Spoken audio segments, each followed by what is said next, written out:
બનાસકાંઠા જિલ્લામાં એક એવો હત્યાનો કિસ્સો સામે આવ્યો છે કે જે કિસ્સા વિશે વિચારતા તમારા પગ નીચેથી જમીન સરકી જાય.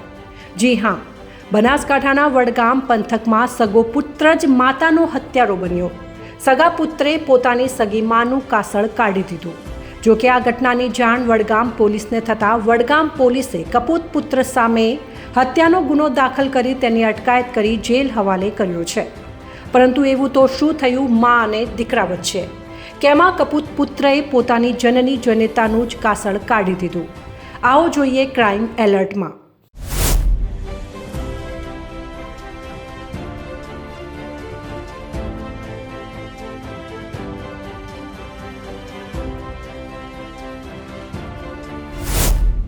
કળિયુગમાં ઘણા એવા કિસ્સાઓ સામે આવતા હોય છે જે ખરેખર ચોંકાવનારા હોય છે. ક્યારેક સંબંધોની પણ હત્યા કળિયુગમાં કરતા લોકો ખચકાતા નથી. ત્યારે કંઈક આવું જ થયું છે બનાસકાંઠાના વડગામ તાલુકામાં. પુત્ર જ માતાનો હત્યારો બન્યો છે. જે પુત્રને 9 મહિના માતાએ પોતાની કોખમાં પાળી જન્મ આપ્યો, તે બાદ અનેક પરિસ્થિતિઓનો સામનો કરી પુત્રને લાડકોડથી ઉછેર્યો. તે જ પુત્ર હવે મોટો થઈ માતાનો જ હત્યારો બની ગયો. જી હા, આ ઘટના વડગામ તાલુકાના શેરપુરા એટલે કે સેભર ગામની છે, જ્યાં અગમ્ય કારણોસર માતા અને પુત્ર વચ્ચે બોલાચાલી થઈ અને આવેશમાં આવી ગયેલા હત્યારા કપૂત પુત્ર પરિમલ કટારિયાએ માતા મધુબેન કટારિયાના માથાના ભાગે પાવડાના ઘા ઝીંકી માને લોહીલુહાણ કરી દીધી હતી, જેના કારણે માતા ત્યાં જ ઢળી પડી અને આખરે તેનું મોત થયું. જોકે સગી માને મોતને ઘાટ ઉતાર્યા બાદ આ કપૂત પુત્ર પરિમલ ફફડી ઉઠ્યો અને ઘરેથી રફુ ચક્કર થઈ ગયો. જોકે તે બાદ ઘટનાની જાણ વડગામ પોલીસને થતાં વડગામ પોલીસ FSL સહિતની ટીમો લઈ ઘટના સ્થળે પહોંચી અને તપાસ કરી તો પોલીસને જાણવા મળ્યું કે સગા દીકરો પરિમલે જ તેની માતાની હત્યા કરી દીધી છે અને આ કપૂત પુત્ર પરિમલ ઘરેથી હત્યા કર્યા બાદ રફુ ચક્કર થઈ ગયો છે.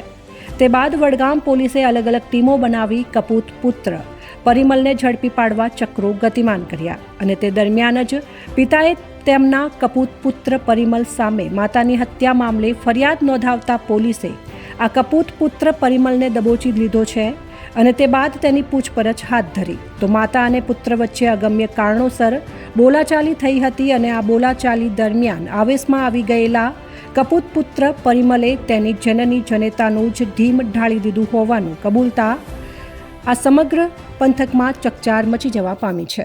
ગઈ તારીખ 9 એપ્રિલ 2025ના રોજ સલીમકોટની બાજુમાં આવેલ શેરપુરા ગામમાંથી અમને એક માહિતી જાણવા મળેલ કે એક મર્ડરનો બનાવ બનેલ છે. આ ખૂબ જ ગંભીર બાબત હતી. માહિતી આધારે સ્થાનિક પોલીસ તાત્કાલિક ઘટના સ્થળે પહોંચી શેરપુરા ગામમાં નવાવાસમાં સીમાડીવાસમાં આવેલ સુરેશભાઈના ઘરે પહોંચી ટીમ અને જોયું તો એક મહિલાનું મૃતદેહ ત્યાં ઘરની આગળ જ ઓસરીમાં પડેલ હતો.